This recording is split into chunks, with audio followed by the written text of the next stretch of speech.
So, what are we going to do? Well, first up, I've got a copy of these files that I've made in a Git repository. I can show you where they are on my extremely slow internet. So this is Parsons Fruits tutorial. It's on my GitHub. But what we're going to do to get these files, you can download them as zip if you want. To get these files, what we're going to do is we're going to use a command called git clone.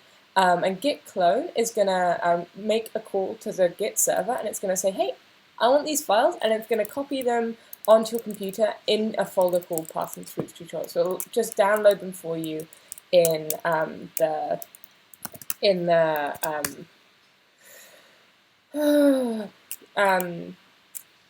in whatever folder you run this command. So I'm just going to run this in my home folder. You can run it in any folder you like. I wouldn't run this in your website folder because it's a Git repository itself, but you can always copy the files over later if you want to put them online. So I've got this command, I'm going to run it.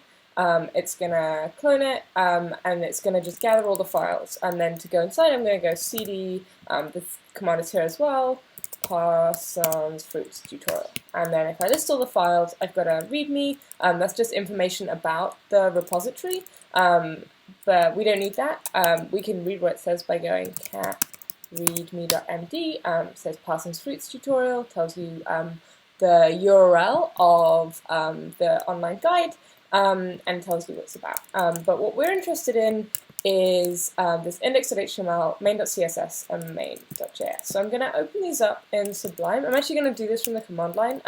You can also do this in Finder. I'm going to do it with open-a. This is a program that exists on all of your computers, Sublime Text. So open a file with Sublime Text, and then I'm going to open everything in the folder. So this this symbol // is just everything that's here in this directory on my computer. So here we've got index.html, main.css, main.js. So before we do anything else, why don't we just drag index.html into Google Chrome and see what's going on. So I'm just going to go Agnes. I could also do this from the command line. Probably should have done. This is taking ages. Parsons. Oh my god. There we go. Parsons Fruits tutorial. Open-a Google Chrome will open it in Google Chrome. But I've got 5 Chrome tabs open, so I want to have control. Okay, so this is kind of a little bit more developed from where we left off last week, but very similar. If bits of this code look very confusing to you, I would highly recommend going over last week's tutorial. The material is covered in there. I'm going to briefly just note where we are and where we left off. So you can see we've got these kind of boxes. Let's just check. Yeah, they're flex boxes. We're going to move this thing in and out, and the boxes are just going to shuffle around because that's what flex boxes do. We've got a very simple HTML file, so we know that the main bulk of the code must be going on in JavaScript. You can see we've just got this one div called ingredients. And so let's go into the JavaScript and see what's up. Well, we can also look at the CSS first. So we've got this ingredients div that we saw in the HTML. This has the ID ingredients. It's a flexbox kind of parent div. The flexboxes are going to be arranged in a row, and it's going to wrap around. So when we do this, the boxes are going to go on to the next line. That's nice. And then this dot box is like a box with a 2-pixel solid black border. It's probably one of these guys. We could also inspect element to check that out, but we can pretty much assume that these boxes are of class box. Okay, so last up, we've got our main.js, and main.js starts with this huge array of objects. This is the array fruits, and these fruits all have properties. This is like the object arrays that you were thinking about last week. Very similar idea. This is a very big array of objects, and right at the bottom we've got a little bit of JavaScript. Now, to make it easier for ourselves, what we're actually going to do is use something that comes in Sublime Text, and it's in most text editors. Atom will have this too. It's called code folding, where you just click this little arrow, and it's going to condense all the stuff that's in this array. And so Sublime is clever. It's going to detect when there are arrays and detect when there are objects. We can also code fold this guy, so we can just fold this single object in. We're just going to fold this whole thing up. So we've looked at it, we know what it is, we know that it's this array of fruits. They've got the properties name, color, flavor, shape, and emoji. So now we're pretty much done looking at that. We're just going to zip it up so we don't have to look at it. Why can't we put this for loop at the top above fruits? Let's try it. So now we have our for loop first. I'm just going to explain what this is doing in a second, but this is adding our elements to the page. We have fruits down here. When I refresh, oh, nothing. How come? Uncaught type error, cannot read property length of undefined. Okay, so what does this mean? We've got this fruits.length method, and it's saying that fruits, the thing that we're trying to get the length of, is undefined. But how come? Fruits is down here. Well, as ever, JavaScript is not good. Like, the browser's not particularly intelligent, and it's not going to do your own work for you. So the browser is going to run code reading down the page. First thing it's going to read is this for loop, and it's going, oh, great, okay. First off, going to do this for loop, and then it gets to this bit, and it's like, oh, where is fruits? Fruits is only getting defined halfway down the page and after this code. So what we want is we want to have this array here at the top, and then we can run our code. So I'm just going to zip that up. That's why fruits comes first. But with code folding, it doesn't get in our way. So now, let's just check out what this code is doing. Let's make sure it works. Okay, yeah, great. So we've got our fruits back, and so this is a for loop. Now we talked about these last week, and I talked about at length in the tutorial. So what this is going to do is it's going to set I equal to 0 to begin with, and then so long as I is less than the length of the fruits array, so for each element in the fruits array, it's going to go and do this thing. It's going to append a div with class box containing the name of the fruit to the page. And we can do other things. So we can make this fruits_i.emoji. We can refresh this. It's loading slowly. Ooh, wow. Oh, emojis just aren't working. I should have checked this. Fruits_i.shape. Forget I ever mentioned emojis. This is a Unicode error, and it's annoying. But you can see that it's getting the other things in the array. Fruits_i.flavor. It's also going to get these, and we can add in other things. So the first thing we do actually in the class page, I've stupidly unreloaded it, but the first thing we're going to do is we're going to just go through lab 12, I believe, is we're going to go through and we're going to try and just add all of the information into these flex boxes. So this is same as the stuff we were thinking about last week. This is just a kind of recap. So we're going to append this box, and it's going to contain the name, the color, the flavor, the shape. Forget about the emoji. I can talk more in class about why that's annoying to do in this context. But yeah, okay, so we're going to just do that, and when we refresh the page, we see blueberry, it's blue, it's tart, it's round. Banana is yellow, sweet, and curved. We can add in some text even. Remember,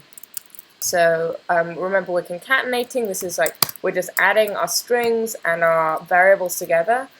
So I'm just going to add in an is, gets a space after it, and then I'm going to add in this other plus. I'm just going to do this here as well. And I'm going to finish with an and.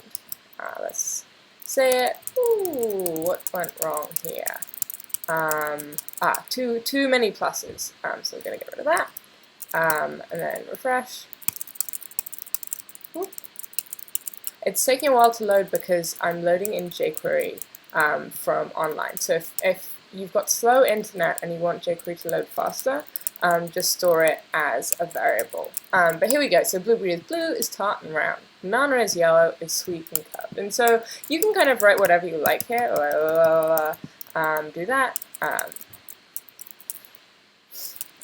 So yeah, this is it's kind of fairly straightforward. Okay, so what we're going to do now is we're going to think about how to do a slightly more interesting stuff with jQuery. So first up, let's just try and add in some modal CSS. So this is CSS that's going to change depending on the properties of our object. And remember, in JavaScript, and by extension in jQuery, anything that we want to make equal to a variable, we can. That's what these languages are for. So we can take things like, for example, the color of the fruit, and turn that into a variable in our code. So let's just explain what this is doing. So we've got this for loop like before, we're appending the name, flavor, shape, and emoji to the fruit, but what we're also going to do, so we're appending this div like before, but we've added this style attribute. And so this is just a kind of general style. Let me just show you this without anything fancy. Let's set the background color of all of these to be yellow. So I'm not changing anything in the CSS file, I'm just doing this style as I'm appending it with jQuery. This is an inline style. In general, these are a little bit messy, and we're going to see in a minute there's actually a better option for doing this. So yeah, like before, the emoji is balked, but that's okay. What we've got is we've successfully set the background color to yellow. So we know that these inline styles work. So all of this append statement is,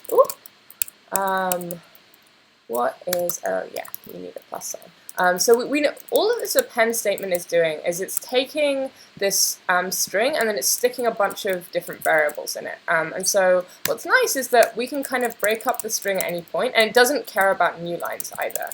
We can kind of break up the string at any point and we can just add variables in. And so what I'm going to do, I'm going to have this background color variable, and instead I'm going to set it to be the color of our fruit. So, oh, it's not loading jQuery. Maybe I will just make jQuery local.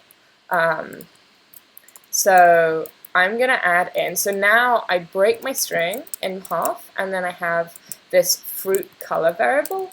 And what this is going to do is it's for each of these elements, it's going to get the color of the fruit, and conveniently, these have all been given HTML-friendly colors, including peach, which is colored peach puff for some kind of obscene reason. But what we've got our background color, it's a fruit color, it's got a name, a flavor, and a shape. So what this is going to do is it's going to set the background color property of these divs, but instead of just setting it to plain yellow, it's going to set it to a different color for each of these divs. So wow, this is honestly an irritating amount of suspense. I'm just going to go and find jQuery. Okay, so I've got the new version of jQuery, and now we're going to go back to the code. So what we've got is we've got this nice thing where now each of our fruits, remember the fruits have this color property. As we iterate over the array, the background color of the object depends on the property of that object. And this is kind of nice. We can actually, if we want to use other colors, we can just change the colors of our fruits to better suit. So we could also use hex values here, and this would work well. So I didn't know hex values from heart, but let's go 55, 66, 33. Remember a hash there. I'm just going to refresh it, and now, ooh, it's this lovely shade of green. Let's just leave it at blue for now. That's pretty good. But so you can like play around with this and like refresh it.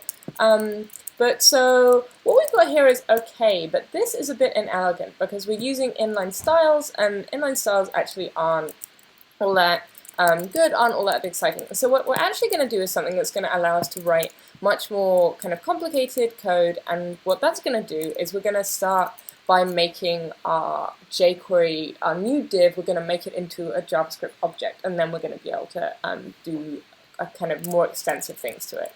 And this new object that we're going to make is going to work exactly like all of the HTML elements that you've been manipulating using jQuery already. So the behavior is not going to be any different, but it's going to allow us to do more things. So let's make a variable that holds the new element and then try and append it to the page. So let's see what we mean by this. So let's just try and do something pretty simple. So instead, I'm just going to get rid of this for now, and so we're going to go over this for loop. And so for every element in this loop, what we're going to make is we're going to make a div called fruit. Ooh. Div. And this fruit div is going to be this variable that holds our div inside it. And what I'm going to do, I'm just going to kind of copy this but tell you what it's doing. So let's just add that in. So we've got our jQuery symbol as before, so just telling the browser there's going to be some jQuery. We tell jQuery that this is a div, and look, it's got this little closing tag in it. What this does is it creates a div element, closes it, and then it's like, okay, now I'm going to tell you what's inside. And so what's inside is we have this attribute. So the way this construction works is that you create the element, and then in curly braces after a comma, you follow it by creating the attributes. And if we wanted to create an ID, we would also just have ID. I don't know. We can make it equal to the fruit name. Kind of oddly, class is always in quotation marks in the attributes. ID is not in quotation marks. This is because class is a reserved word in JavaScript, and if you use it by itself, the browser gets upset. But so just remember that for now we're only going to use the class property anyway, but just if you do want to do things with jQuery IDs, you don't need quotation marks for that. You do need them for class. It's a kind of annoying, fiddly thing that I always forget. So we've got our variable, and it's going to be this div called fruit div. And what we're going to do is, and remember this from your browser extensions, we're going to change the properties of this HTML element to be the things we want it to be. And so in this case, we want the properties, we want the name inside the div to be the name of the fruit, and we want the CSS inside the div to be the color of the fruit. So now we can use the ways that we were manipulating page elements before, we're now able to do this in exactly the same way. And it's because we've created this container that's allowing this element to be passed around, this kind of abstraction. And this is an idea you come across again and again and again. You have this thing, you want to do something to it, you make a variable that holds it, and then you do stuff to the variable. And it's a really neat way of wrapping up a lot of stuff in the same place. And it's going to let us do some really nice things. So let's just we're missing one last bit, and that's adding it to the page. So now, where before, if you remember, we have this huge ingredients.append, like yada yada yada yada, all this stuff in brackets. Now our ingredients.append is really nice because what we're gonna do is we're gonna append this variable that we've created, and this holds all of this information. So when we refresh the page, it's gonna have the name, but we can also add in fruitside.name plus. And this append is just HTML like before, so you can write HTML in it. Fruitside.color. Oop, didn't like that because I forgot the plus sign. And etc. etc. Colors a bit more like here. We could have like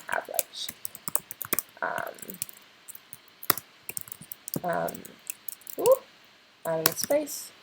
Apple is round, kiwi is oval, melon is round. Okay, this is useful information. I hope you are all learning a lot about fruit.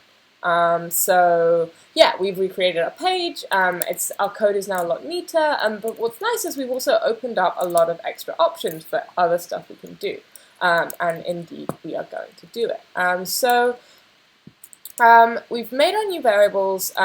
We've set it equal to a jQuery div object, given it a class.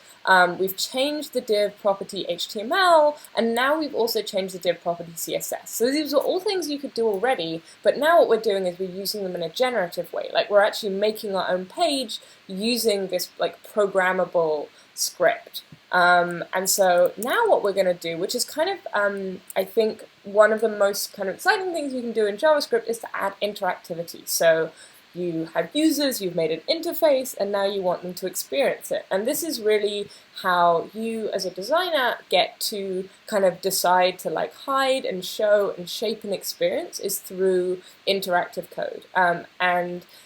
Like all of these things, the kind of more interactivity you want, you slowly have to kind of expand the amount of code you have. And so what we're going to do today is look at a slightly more complex kind of use case of your site, and I'm just going to walk you through the example.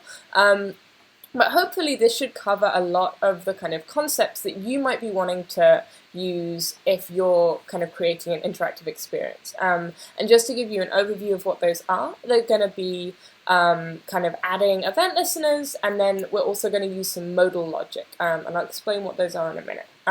Well, we already know what an event listener is, so let's add one. We're also going to do something where we store information in our elements. So first up, let's just try adding an event listener to this div. And so this works the same way as it normally does in jQuery. We're going to have this click listener. This is going to be a function. Do you remember these anonymous functions? And it's just going to print something. So that's console.log. Remember, console.log works everywhere you use it. Console.log, hello fruits. Ugh. You don't get better at typing as you get older. Sorry to tell you all. So now we refresh the page. When we click any of these, it's going to print hello fruits. And this is all very nice, all well and good. What if we wanted to try and print the fruit name? So what we might kind of intuitively want to do is just try and print this name variable, right? Like this should work great. We're adding this kind of event listener. Why don't we print it? So let's try it. So we're gonna print hello fruitsI.name when we refresh the page. Oh, uncaught type error. Cannot read property name if undefined. So what's going on here? Well, it turns out that the problem we're having is fruitsI, while it exists when we're running the for loop, actually only exists for the duration of the for loop. So this I variable here, this is only going to exist while this thing is running. So while we're going through all of these steps, I is going to change value every time, but as soon as we have stopped doing that, so if I refresh the page, as soon as all of these divs have rendered, the for loop has already run. And so now, by the time I'm getting to the party and clicking on all these divs, it's going to give me this error because the browser has forgotten totally about I. Like, I no longer exist for the browser. It existed inside these curly braces and no more. And this concept is called scope. So kind of intuitively, what we might want to do is just create a variable, right, to hold onto this value and then to print that. So let's try it. Var fruit, for want of a better name, or var fruit name, even better, is equal to fruitsI.name. And so now let's try printing fruit name. And so I'm going to click on orange.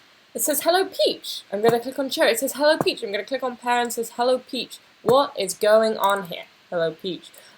What's going on here is that fruit name, the variable, is going to be equal to whatever fruit name was last equal to. And so every time this loop runs, fruit name is going to get changed every time.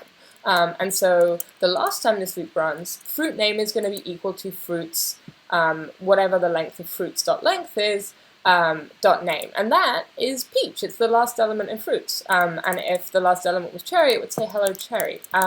So clearly the fruit, this isn't going to work for us either, right? We want to do something with the information that's specific to each of these divs. And so what we're going to do is we're going to use something which is kind of nifty, and jQuery allows us to store data in elements. And so what do I mean by this? Well, we've constructed all these HTML elements. These have this name, and currently the name is just kind of hanging out there. It's like inside the element, but none of the other information that we have in our big object array is getting stored by this element. It's just storing the name.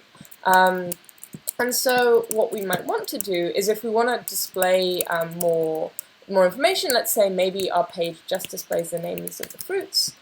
So we've just got blueberries, bananas, oranges, apples, kiwis, melon, grapes, and strawberries. Oh yeah, get rid of this fruit name. So now what we want to do, let's say we want to just have some information print to the console when we click on one of these. So right now it's just going to say hello.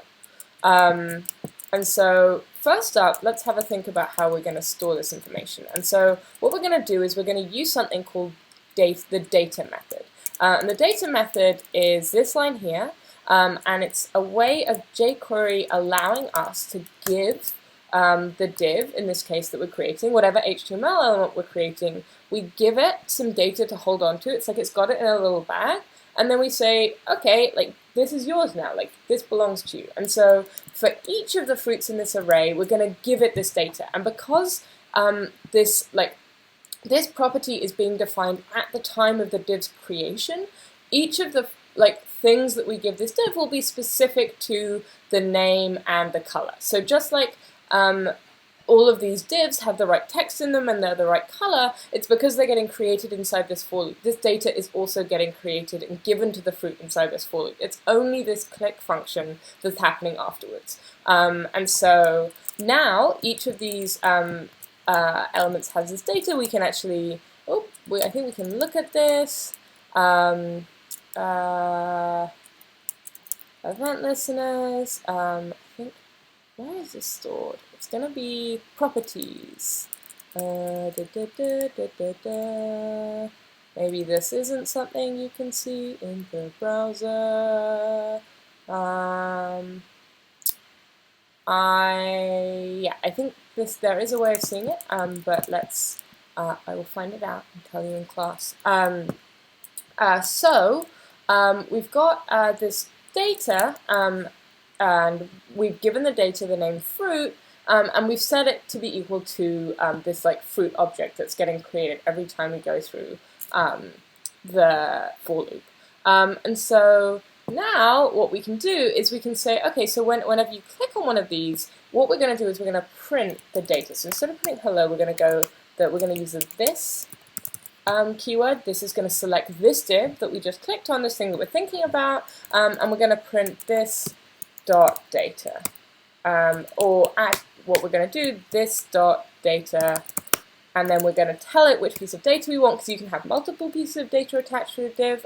We will try this out in a minute. This dot data fruit. So I'm going to refresh the page, I'm going to go back to the console, and then I'm going to print, oh look, so it's got, this is a peach, it's got a color, like you can do this for grape, and it's going to print all of this information. And this is a nice, beautiful JSON object that we can query just like a JSON object we would normally query. So let's print the fruit flavor. So we can do that. And it's going to print tart, and we can do other things. So we can print more complex statements. Let's just do one quickly. We're going to concatenate this dot fruit dot name, and then plus is and space. So orange is zingy, banana is sweet, cherry is tart, pear is delicate. Okay, so clearly this is now working. We've got our event listener, and it's storing this data about the div, and it's going to do something we want. But why don't we try changing the interface instead? And so the way we're going to do that is by using our friend append. And so what we can do is we can instead say this dot append, right? We want to append something to the div.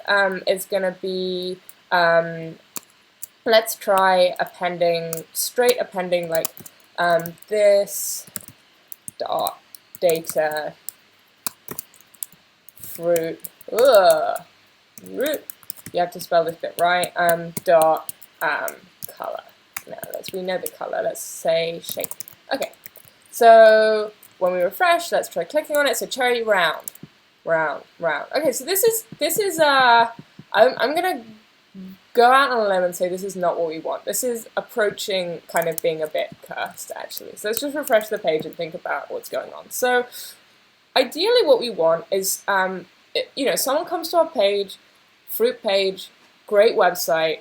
And what we want is for them to be able to click on one of these elements and learn more about the fruit. I think that's like a good, you go to a fruit website, what do you want? You want the good stuff, you want the information, but you don't want to know the information about every fruit at once, you just want to know the information about one fruit at a time. And so the interaction that we're going to try and prototype now, very simple interaction, is I click on this fruit, I get some information about the fruit, and when I click on the fruit again, that information is going to go away, and then I can, show interest in another fruit. So I get interested in pear.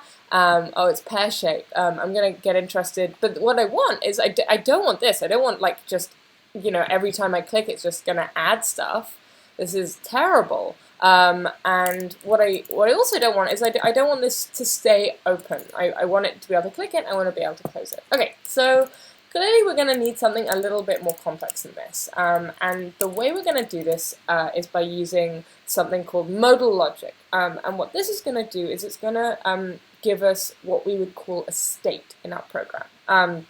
So to explain a little bit about what I mean, a state is like some kind of property that an element can have that can change depending on how a user is interacting with your website. And in this case, the state that I want to store is, has this div been clicked on already? And is there this like extra information? And if there is this extra information it's showing, I want to put it away. And if there's no information, I want to get it out. And in order to do this, we're going to use something called an if statement. This is just kind of shot of like this going a little bit wrong. And so an if-else statement, I'm just going to go through a simple example. So what if statements allow us to do is to check if something is true or not. And so I'm going to just go through a trivial one here. So what this is going to do is going to set a variable called I. I'm going to make this a bit bigger. So if I is going to be set equal to 5, and then we've got what's called an if statement. This is it's pretty intuitive to read once you've seen a few of them. What this is doing is it's saying if it is the case that, like, if I, this variable that we've defined up here, is greater than 3, so that means it's a number that's bigger than the number 3. If it's greater than 3, we're going to run this line of code. So same syntax as a for loop, same syntax as a function. We have this statement. First thing is a word that's going to tell the browser what we're doing, what to expect. Second thing, this is what's called some syntax. This is like the browser is now, it knows it's an if statement, so it's looking to see if there's something in these brackets which is going to be true or false. And the last thing is we're going to have these curly brackets, and there's going to be lines of code. In this case, just one line of code that's inside these curly brackets. And so what's going to happen here? Well, I is greater than 3, and so when we run this code, it's going to print I is big. If I was equal to 2, nothing would happen. There'd be no result. And so this is pretty straightforward. We can make this a little bit more complicated by adding something called an else condition. So what will happen is it'll get to this line of code, and it will see if I is greater than 8. And in this case, I equals 5, so this code won't run. But then it will run another line of code if the first line of code wasn't true. So if this was not true, if this didn't check out, if I wasn't greater than 8, then it's going to run a different line of code instead. So let's just see how that works here.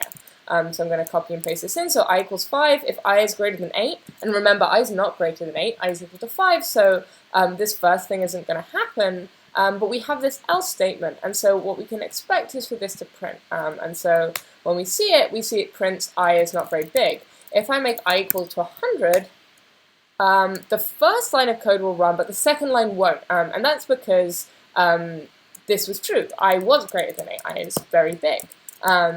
Lastly, we can use something. We're actually not going to use this in the following code, but just so you know about it, we can have an else if statement.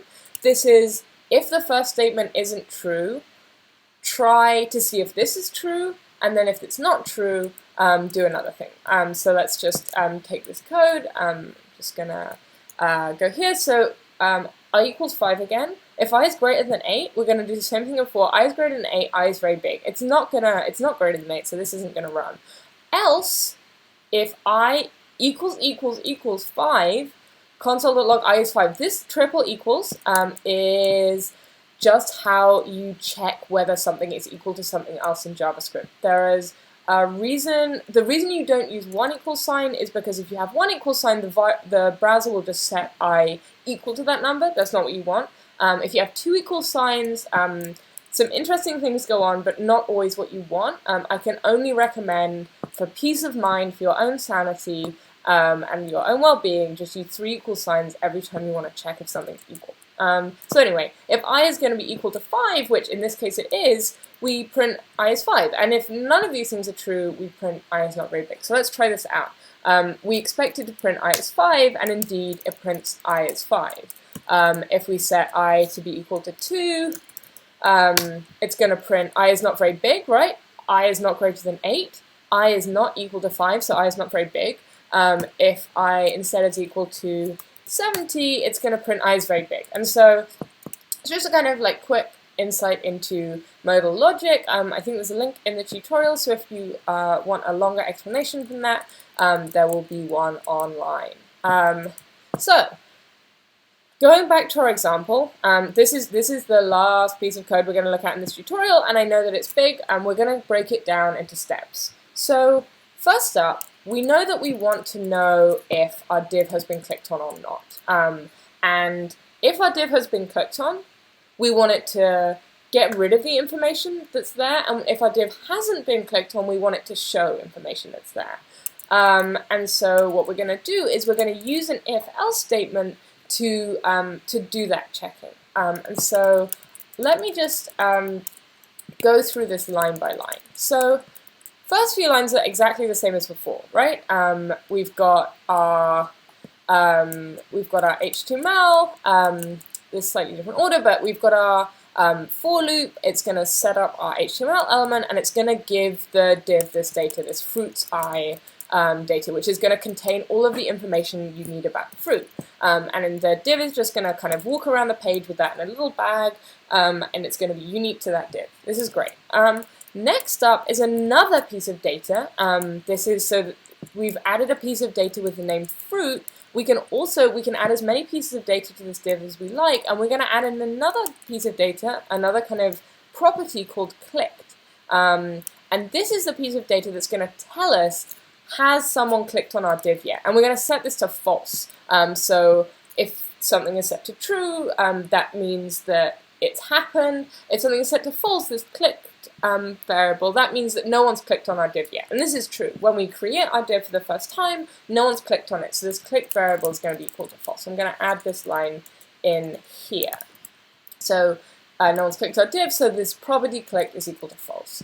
Next up is this HTML. We know about this. This is just adding in the information into our div, this name of our fruit. We know what the CSS is doing. That's going to set up the background color.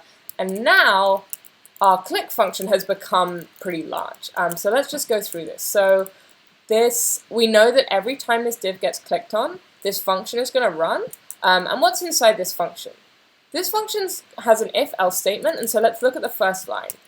If this dot data, this is going to get the data from this element. If clicked is false, so right, we've set clicked equal to false, so the first time anyone clicks on our div, this is going to happen, right? This is going to be true. This clicked is going to be equal to false. We know that that's the case. We're going to append, this is the same line of code as before. Remember, we are going to append the shape of the fruit to the div. So this is the thing that we were doing before when we had our, we were just adding this round thing, and this is the same line of code. So this is going to add something else. But then down here we now have another line of code. What this is going to do is it's going to set this piece of data, again, same piece of data, right? This is still called click, but it's going to change it, and it's going to change it to true. So now what this means is that it's going to, our div, once we clicked on it once, this clicked piece of data is going to be true. It means our div has been clicked on. We've clicked on the div. So next time we click on the div, data is going to be equal to true. So this dot data clicked is not going to equal false. It's going to equal true. So this if statement won't run. Instead, it's going to run the code in this else statement, right? This is not true, so we've got to our else statement. And so now, this is going to find the span element inside of this div that we've clicked on. And what's great about this is it's not going to find the span element inside any other div, it's looking specifically inside this div, the one that we've clicked on. We can't use CSS selectors in quite the same way. Just to explain why that is, the this keyword, because it doesn't get defined until you interact with the div, it means that instead of using kind of this and then like, instead of doing, what you can't do is this, and then select span inside it. That doesn't work, so we're going to use this find, and what that will do is just find matching elements with the span selector inside this div that we're thinking about, and it's going to remove them. The dot remove selects a HTML element and then removes it from the page. And then finally, last line of code, apart from the line where we add the div to our page, last line of code is going to set clicked to false again. And so what this is going to do is it's going to effectively unclick the div. It's going to say, okay, you've clicked the div once, and now you've clicked it again. Clicked is going to be set to false again. And so the next time we run this code, we're going to be back to the start. We're going to be back in this if statement. So this is a lot of code. Let's just see whether this works. So I'm going to just paste this in here, and let's refresh our page. So now when I click on strawberry, I get strawberry is diamond. I don't really know how to describe strawberry shape. I mean, pear is pear shape was bad enough. I thought strawberry is strawberry shape would be a bit excessive. Orange is round, we can all agree on that. Banana is curved. So this is doing what we want it to do. every time we click, it's going to change this state. This is definitely a lot of code at once, but this is the kind of amount that you will be using kind of as a minimum as the core content of your final project, and it's good to just be able to go through it in stages. Think about what you want to achieve at each stage. Use the console, use other things to validate whether your code is kind of developing in steps, whether each step works separately, remember to commit things, etc., etc.